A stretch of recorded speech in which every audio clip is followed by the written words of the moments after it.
Hello everyone and welcome back to my Bold and Beautiful 29 YouTube channel. I hope you guys are having a wonderful day. Before we start, please hit the subscribe button and give this video a thumbs up. Luna to give Hayes an unanticipated gift. Nick pushes Ridge buttons. Luna to continue fuming over the bond that Finn has with Hayes. Indeed, though the croaker rejected Luna multiple times, she still puts the blame on Steffy. Luna just described on Finn, Steffy, Hayes, and Liam having an art class at the sand house. With how deranged and angry Luna is, I wouldn't trust her around Hayes at all. Luna might claim that Hayes is her family, but the girl killed the man she allowed. Was her bio pater at the time, as well as her good friend, Hollis.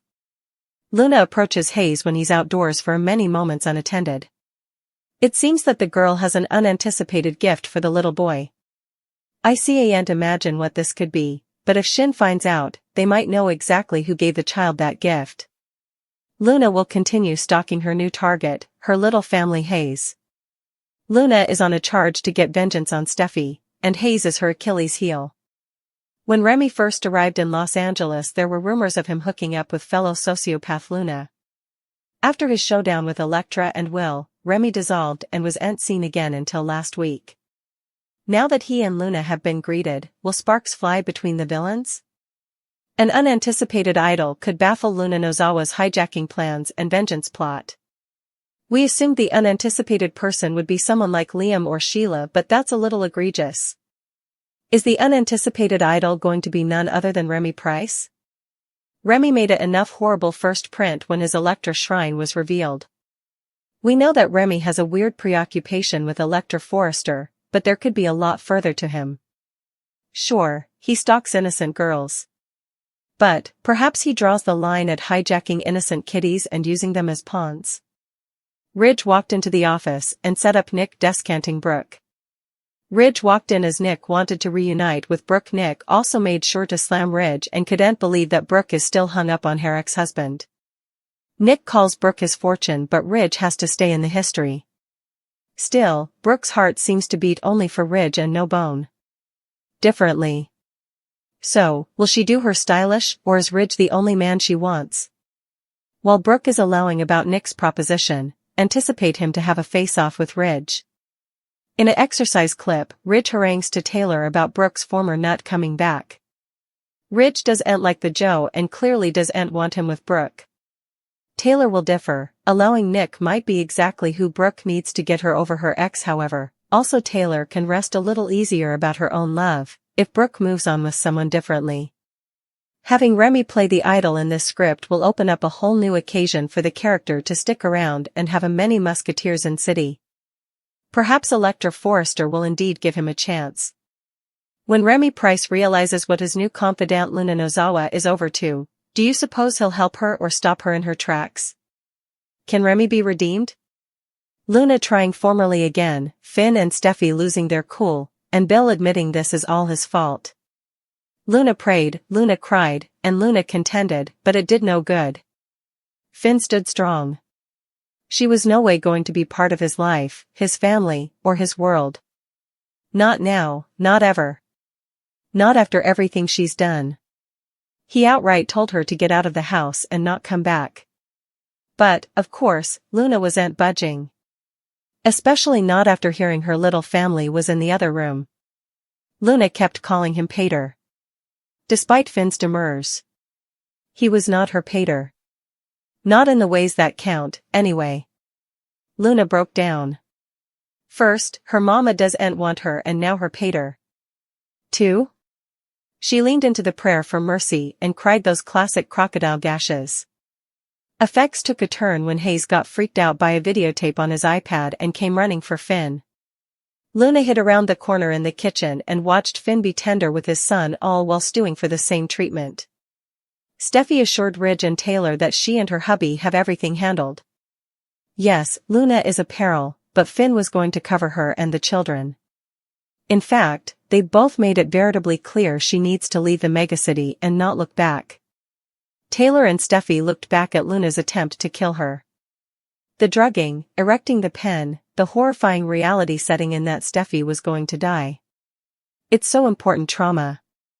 After looking back, Steffy decided to go home and be with her loving hubby and try to forget Luna for the night.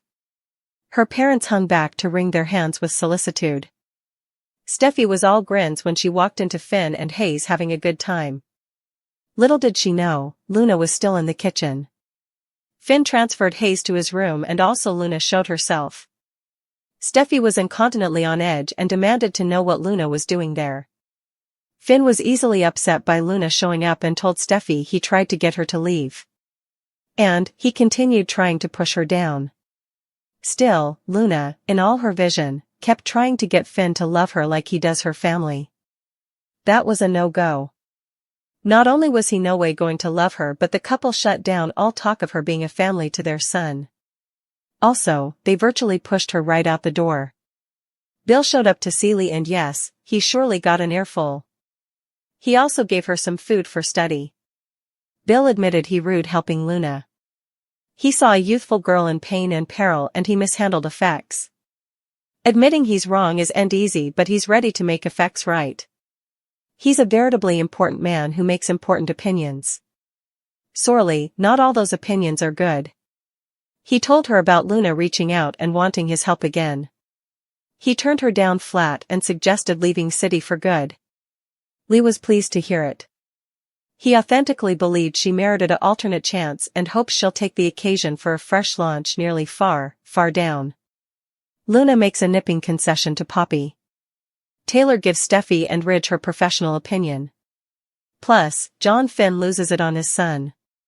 At Forrester Creations, Finn addresses to Ridge, Steffy, and Taylor. They know how hard this must be on Finn since Luna is his son. Taylor shares that Luna is starting to believe a fantasy and will do everything in her power to make that dream a reality. Finn understands it's a managing medium. When Steffy says it's just in reason, Taylor shares her moxie on the matter. Finn vows to cover Steffy from Luna. Ridge and Taylor prompt Steffy not to take any chances. Luna is too dangerous and changeable. Steffy trusts her husband to keep her safe. She refuses to live in fear each day. At Luna's place, she continues talking to Poppy. They debate about Luna's knowledge and the trauma. Luna is sure her life would have been so much better if Finn knew he was her father. They charge each other of not taking responsibility. Luna says her mama turned her back on her, just like Bill. Poppy is astounded. You owe that man your life, your freedom. Luna says formally again, nothing and no bone is going to stop her from having a relationship with her pater. Not indeed Steffy. Hope enters with her laptop. She needs Liam help getting it fixed. Liam also gets one of Beth's delineations. Liam is thankful he's not alone, indeed with the fatal opinion. He calls Hope his lifeline. Hope tries to encourage him to tell Bill, Wyatt, and Will the verity. Hope adds that she'd have been devastated if she missed out on this time with Liam. That seems to make him suppose. Finn is home. Luna suddenly bursts through the door, raving about their connection. She knows Steffy isn't there, so she can't control Finn's opinion. The youthful woman begs for him not to reject her like everyone differently. Finn loses control and riots at Luna. They can't ever have a relationship, and it's not because of Steffy, it's because of her crimes. Luna's face scrunches up with rage. Nick Marone is back and further confident than ever. Nick has evolved into a fat, transnational shipping mogul, someone who's intrepid and decisive. The key for me was to make Nick intrepid, Wagner explained, noting that Nick's no longer bullied by Ridge. When Ridge enters the scene, Nick treats him like a cover on his shoulder, Wagner said, adding humor to the contest. Nick's charge in his return is clear to win back Brooke. Wagner revealed that Nick will challenge Brooke's current relationship with Ridge, prompting her to consider a future with him rather. The thing is for Brooke to wake up and see that perhaps Nick is her future, Wagner participated. Suckers can look forward to seeing Nick push Brooke out of her comfort zone, as he brings her face to face with what's been missing in her relationship with Ridge. Cleric and Sheila are continuing their discussion at their place. Sheila says she has been trying to reach out to Finn and Steffy to advise them about Luna's intentions. Cleric supports her conduct, but Sheila says they aren't answering her calls. He tells her to keep trying as he needs to head to the eatery to fix for lunch. She stops him, saying she'll no way keep a secret from him again. With that, they kiss, and he exits. Sheila tries yet again to advise Finn by texting Finn. Luna finds Bill and tells him everyone has abandoned her and he's the one person she could always count on. She begs him not to abandon her, too.